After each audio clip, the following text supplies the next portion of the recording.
Hola, buenos días. Mi nombre es Paula Romero Polo y soy investigadora predoctoral en la Universidad Carlos III de Madrid.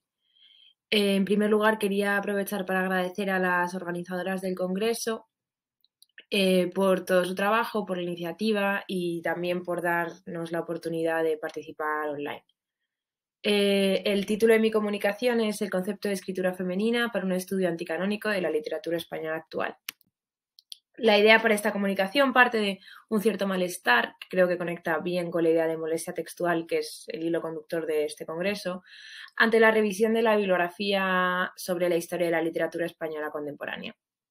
Me encuentro que en esta bibliografía, en estos estudios sobre la historia de la literatura, predomina todavía casi siempre una idea canónica de la literatura. Esto es, la idea de que hacer historia de la literatura consiste en buscar cuáles son los principales autores y las principales corrientes casi para cada década y que incluso este conocimiento se periodiza, se convencionaliza, de manera que ya es una convención que en los años 50 predomina la novela social, que en los años 70 es la novela experimental, que en los años 80 hay una vuelta a la fábula.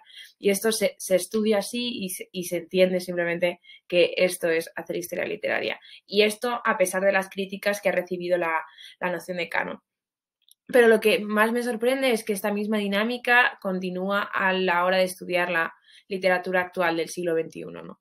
Hay algunos, por lo menos teóricos o críticos literarios, que están intentando buscar en el siglo XXI, en la primera década del siglo XXI, y un poco más para adelante, ¿no? Cuál es la corriente dominante, los autores principales, cuál es la verdadera manera, la corriente principal dentro de la producción literaria contemporánea, y esto me parece una tarea un poco sin sentido teniendo en cuenta la pluralidad del panorama literario, la diversidad de voces y de estilos que son evidentes, que existen, ¿no? Aunque es verdad que el concepto de canon ha afectado al estudio de la literatura de todos los tiempos, ¿no? De alguna manera siento que justo ahora es un momento donde podríamos empezar a pensar en la producción literaria de otra manera para no caer en ese olvido de ciertas autoras, de ciertas voces que están participando de la creación de la literatura española contemporánea, ¿no? Y además me parece como que es un panorama obviamente diverso y que ahora percibimos esta diversidad si empezáramos a intentar buscar las voces dominantes en este panorama diverso, igual esta diversidad se nos olvidaría con el tiempo, digamos, ¿no? Entonces, lo que también me he dado cuenta con esto es que necesitamos nuevos paradigmas teóricos para estudiar la historia de la literatura. Si hacer historia de la literatura ya no es buscar cuáles son las corrientes dominantes, los autores principales, etcétera, qué significa hacer historia de la literatura y a qué herramientas podemos acudir para poder hacerlo. Y mi propuesta en esta comunicación, ¿no? que creo que también se ve en el título, es buscar en el concepto de escritura femenina estas nuevas herramientas. Entonces, mi comunicación tiene dos partes principales. La primera parte consiste en explicar un poco la crítica del canon o por qué el canon no da las herramientas, la idea canónica de la literatura no da las herramientas para dar cuenta de la producción literaria actual. Y en segundo lugar, reivindicar el concepto de la escritura femenina y explicar en qué sentido puede sernos útil para el estudio de la historia literaria. Bueno, entonces comenzaré sin más, comienzo con la primera parte de la presentación, que es explicar un poco la crítica al canon. Y lo voy a hacer desde una perspectiva estética, lo que creo que voy a explicar mejor más adelante. Pero vamos, básicamente un gran inconveniente de la noción de canon es que los defensores del canon defienden una idea muy acotada de literariedad, es decir, de qué es literatura. Para los defensores del canon, una obra es literaria en la medida que participa de una tradición dada. Y esto ha sido lo que ha llevado a muchas críticas literarias feministas a criticar esta noción de canon, ¿no? Porque las mujeres no han podido participar de esta tradición literaria, entonces las mujeres no han podido escribir literatura, básicamente, no han podido participar de ese canon. Las razones por las que las mujeres escritoras tradicionalmente que, bueno, las razones que se han arguido por las que no han podido participar, que es, bueno, algo supongo que conoceréis, es en primer lugar porque por razones económicas, que es un poco lo que explica Virginia Woolf en Un cuarto propio, las mujeres no han tenido libertad para poder escribir porque han tenido que ocuparse de otras cosas. Y la segunda idea, que es más que parte de Simone de Beauvoir, de Lende Sissus, de otra tradición quizás más filosófica, es simbólica. La tradición literaria es eminentemente masculina y las mujeres tienen que desdoblarse, olvidar como un poco sus experiencias como mujeres para poder participar de esa tradición porque no son realmente hombres. Entonces, evidentemente las mujeres no pueden participar de la literatura en el sentido canónico porque no pueden participar de esa tradición o lo pueden hacer en una medida mucho menor. Un argumento que se da constantemente para arguir que ese canon se abra para dar lugar a la escritura de las mujeres, que es, por ejemplo, el argumento que da Lilian S. Robinson en un artículo bastante famoso sobre el tema, que resume muy bien como el conflicto del canon, es que el canon debería ser como una representación de una cultura dada.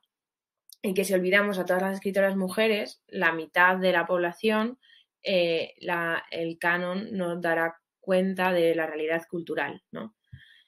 Pero el problema de esto, que aunque me parece un argumento absolutamente legítimo, es que están hablando como en otro plano del que hablan los defensores del canon. Porque Bloom, no sé, Frank Kermode y estos escritores y teóricos que defienden el canon tienen un punto de vista estético, es decir, la canonicidad es la medida de la literariedad.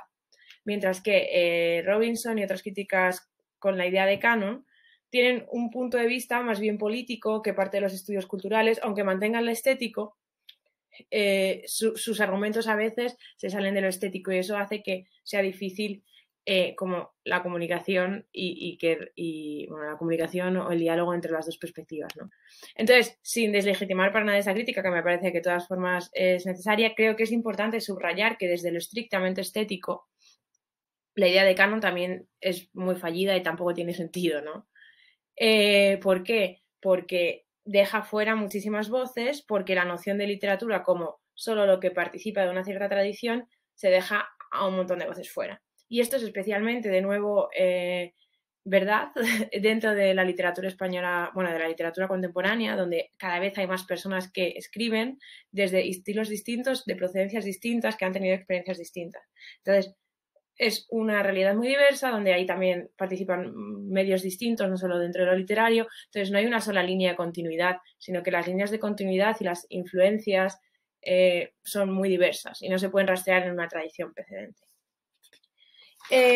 Una manera, creo, interesante de plantear este problema y un concepto interesante para dar cuenta de este problema es la noción de arte poshistórico que propone Artur Cedanto para hablar del arte contemporáneo. Dice que el arte poshistórico es como una época dentro de la historia del arte que empezaría como a partir de los años 80 y que se da cuando el arte tiene que dejar, para ser arte, no tiene por qué participar de un relato respecto a qué es el arte, que es el paradigma que existía desde el Renacimiento y que llega hasta el modernismo. Ahora, en la época poshistórica, cualquier cosa que produzca una experiencia artística es susceptible de ser leída como arte. Entonces, Danto pasa a criticar un poco la idea historicista, que es un poco la idea canónica de la historia del arte, es decir, esta idea que sostendrían Harold Bloom y los teóricos del canon, de que para que algo sea considerado como arte o como literatura, tiene que participar de una tradición anterior. Y la crítica principal que Danto da a esto es la crítica obvia, se dejan muchas cosas fuera, no es capaz de dar cuenta de todo y pone el ejemplo del surrealismo.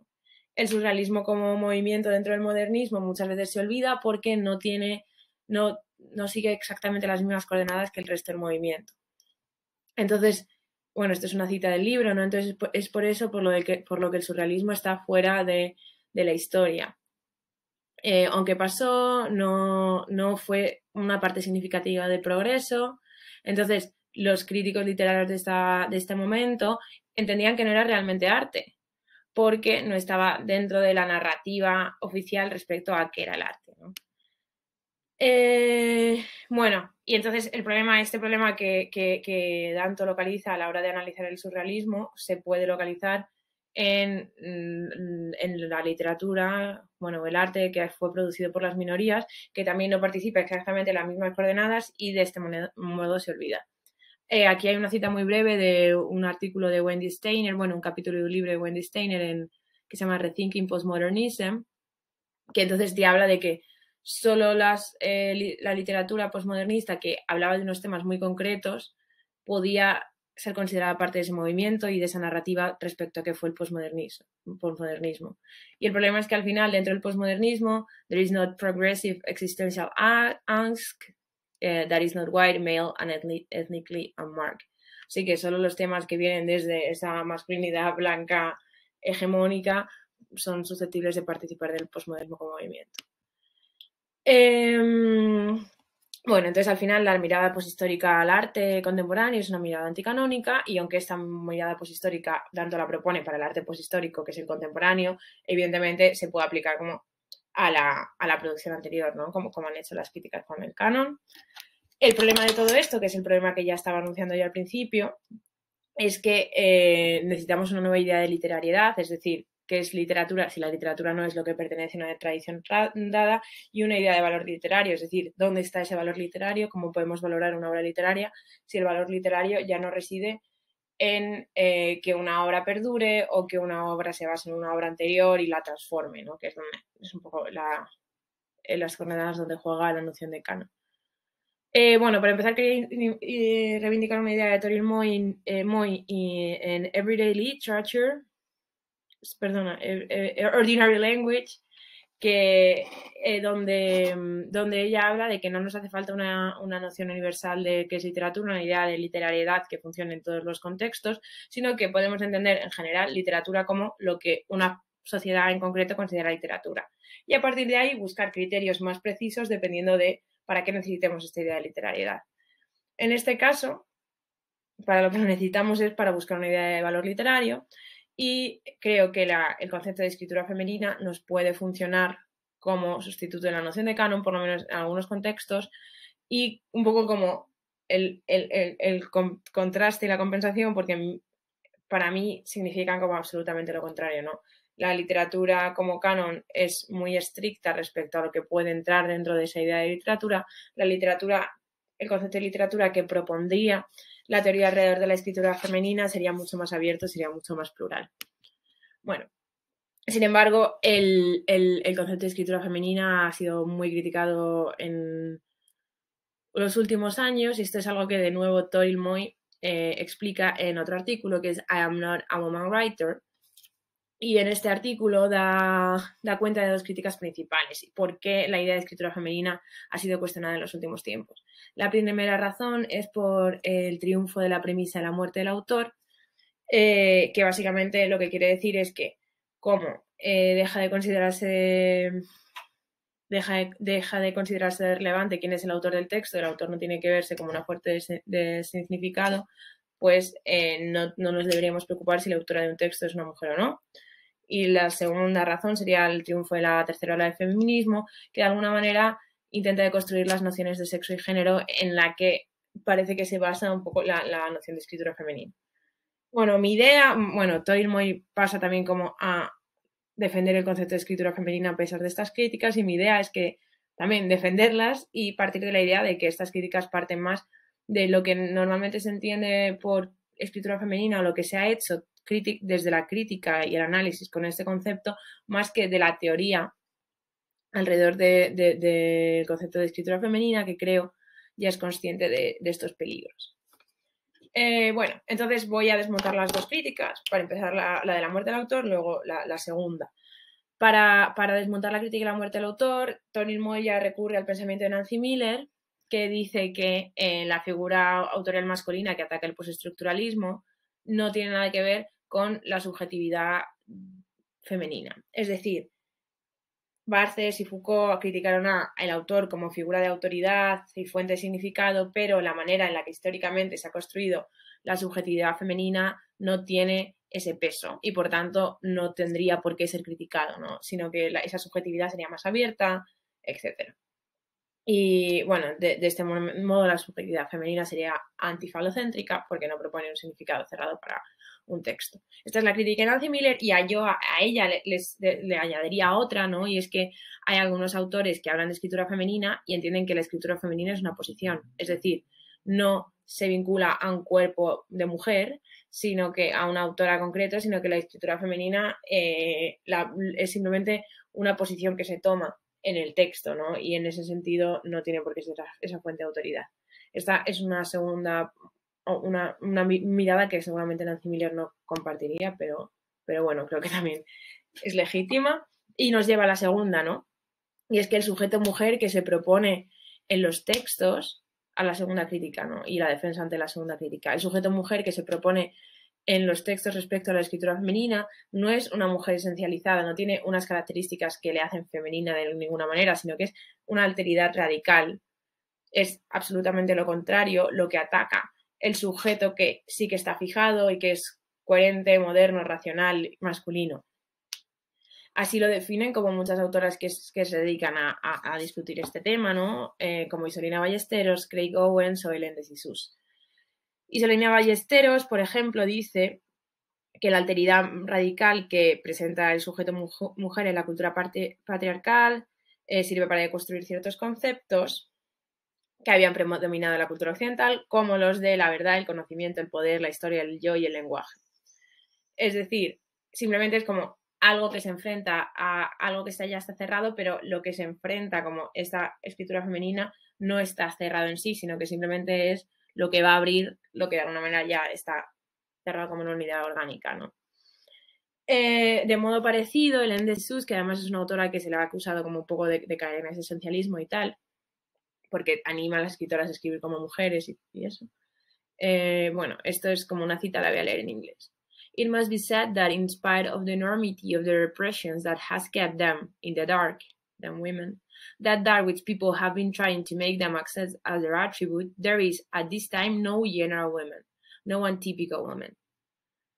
What they have in common, I will say, but what strikes me is the infinite richness of their individual constitutions. Women's imaginary is inexhaustible, like music, painting, writing. Their stream of phantoms is incredible.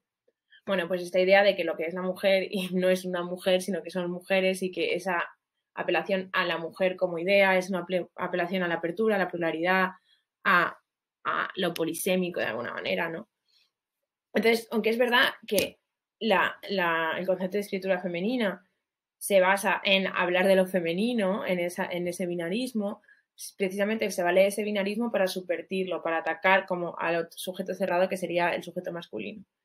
De esta manera es como algo un poco... es algo que se parecería al esencialismo estratégico del que hablaba Spivak y de lo que Jonathan Kuller da cuenta al hablar de la lectora mujer. To ask a woman, está aquí la cita, ¿no? To ask a woman to read as a woman is in fact a double or divided request. It appeals to the condition of being a woman as if it were given and simultaneously urges that this condition be created or achieved. Es decir, que habla de ser mujer o de la experiencia de las mujeres como un todo, pero realmente eso lo hace para subvertir ese binarismo que ha creado que haya una idea de lo que significa ser mujer o de que ser mujer sería una diferencia respecto a algo. Entonces, de esta manera, en estos sentidos, ¿no? De pluralidad, de apertura, de subvertir lo que está cerrado, es donde yo creo que podemos buscar un valor, una idea de valor dentro de la escritura, ¿no? Lo que podemos recuperar. Y es también donde yo decía que se opone totalmente a la idea de canon, porque la idea de canon se basa en la coherencia con una tradición dada, en la adscripción a esa tradición, en el salirse ligeramente, pero siendo una respuesta a algo muy concreto, ¿no? Mientras que la escritura femenina reivindica valores opuestos como son la originalidad, la diversidad, la diferencia. Creo que esto también es muy interesante en el estudio de la historia literaria porque, de alguna manera, bueno, me he tenido que ausentar un momento, pero estaba diciendo que a nivel del estudio de la historia literaria también es mucho más interesante esta perspectiva, porque la perspectiva canónica respecto al estudio de la literatura conlleva que las obras se lean solo en una dirección, es decir, una obra del romanticismo se leerá y se entenderá en la medida que pertenece a este movimiento concreto y de alguna manera eso cierra las posibilidades de lectura de esa obra. Es algo de lo que daba cuenta Poleman en Sally Disfigured, y que es un problema que se resuelve si ya no entendemos que las obras tienen que adscribirse a una tradición concreta, sino que las obras pueden entenderse en su singularidad, pluralidad, y que estos ambigüedad y que estas características son algo positivo y propio de la literatura como literatura, no algo que tiene que domarse a través de la crítica literaria, ¿no? Y es una idea que casa mucho con el pensamiento de otra teórica, que es Susan Sontag, en contra de la interpretación, ¿no? Es algo muy clásico, ¿no? Bueno, después de todo esto y de reivindicar que el concepto de escritura femenina puede ser un lugar desde el que pensar la historia literaria, el concepto de literatura y el concepto de valor literario, quiero reivindicar de nuevo que esta no es la única posibilidad, que como decía Toril Moy, hay varias ideas de literariedad que deben y pueden convivir, y que no hace falta imponer una sola y entender que esta es la única respuesta, ¿no? Sin embargo, de nuevo reivindico el concepto de escritura femenina porque desde un punto de vista estético me parece muy interesante, ¿no? Y apela a algo que es como un tópico, un lugar común a la hora de hablar de literatura, que es literatura como algo que es polisémico, que se abre, que se connota, no solo denota, pero también es muy interesante a un nivel político porque da pie a que todas las experiencias, todas las maneras de ver el mundo que existen y que se reflejan de maneras muy diversas en lo literario, quepan dentro de nuestra noción de qué es literatura y de lo que es buena literatura, ¿no? Literatura que merece la pena ser leída, que creo que es una noción que por otro lado no debemos renunciar a ella. Y bueno, ya para concluir, bueno, la idea que atraviesa toda la presentación es que la perspectiva canónica, una mirada canónica a la literatura, resulta excluyente a un nivel político, y porque excluye a todas las personas que no pertenecen a una clase privilegiada, que son las que tienen acceso al discurso hegemónico y tradicional, pero también desde un punto de vista estético, porque no deja espacio a muchas obras, no sabe dar cuenta de la calidad literaria y del valor literario de un montón de obras que no son las estrictamente canónicas. Y bueno, eso es la misma idea, ¿no? Que gran parte de la producción literaria, especialmente la actual, no porque simplemente hay más cantidad de obras, mucha más gente tiene el privilegio y la posibilidad de escribir, y muchas de estas obras no tienen cabida dentro de una idea de literatura como canonicidad, o si tenemos que elegir, vamos a dejar muchas fuera. Y es un problema, de nuevo, que se acentúa en lo contemporáneo, en el siglo XXI. Y de esta manera, como la perspectiva canónica no nos funciona, pues propongo la escritura femenina como un marco teórico alternativo, que aunque ha sido muy criticado, creo que teóricamente tiene unas bases muy interesantes desde las que se puede trabajar y desde las que se puede buscar esa idea de valor y aprender a hacer crítica literaria a través de ellas. Y nos da, ¿no? Conlleva una idea mucho más abarcadora de lo que es el fenómeno literario y de lo que es literatura, que me parece mucho más interesante que la idea de literatura como canon. Bueno, ya está aquí mi presentación. Muchas gracias por vuestra atención y os dejo aquí mi correo para cualquier cosa. Gracias.